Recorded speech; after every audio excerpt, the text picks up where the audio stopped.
তোমার ছেলে যখন ঘুম যায় তুমি নিশি রাত্রে ঠান্ডা পানি দিয়ে ওযু বানিয়ে নামাজের মুসল্লায় বসে তুমি আবার যখন ডাক দাও রব্বুল আলামিন, পৃথিবীর কোনো মানুষ আমার গুনাহ সম্পর্কে জানে না, তুমি আমার গুনাহ সম্পর্কে জানো।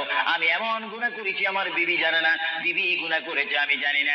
আল্লাহ তুমি সব কিছু জানো, এ আমার প্রভু তুমি আমাকে মাফ করে দাও। আমার আল্লাহ বলে, তারপরও যদি তোমাদেরকে আমি মাফ না করি, তারপরও বান্দা তোমরা আমার রহমতের দরজা থেকে ফিরে যাইও না। আমি তোমাদেরকে হুকুম দিচ্ছি, ওয়ালাউ আন্নাহুম ইয যালামু আনফুসাহুম জাউকা, বান্দারে যদি গুনাহ করে ফেলো আমার রহমত থেকে মুখ ফিরিয়ে তুমি চলে যাইও না। বান্দা, আকাশ পরিমাণ যদি গুনাহ করো, পাতাল পরিমাণ যদি গুনাহ করো, সাগরের পানি পরিমাণ যদি গুনাহ করো, পাহাড় তুলনায় যদি তুমি গুনাহ করো, আমার দরবার থেকে তুমি নিরাশ হইও না। বান্দা, আমি তোমাকে একটি রাস্তা বাতাই দিচ্ছি, একটি পথ তোমাকে আমি দেখাই দিচ্ছি। সেই পথটি কোন পথ তোমরা জানো?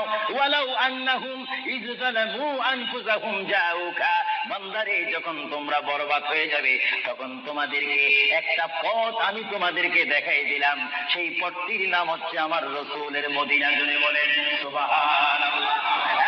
বান্দা, আমার নবীর দরবারে গিয়ে কেঁদে কেঁদে তোমরা বলো, ইয়া রাসূলুল্লাহ, ইয়া হাবিবাল্লাহ,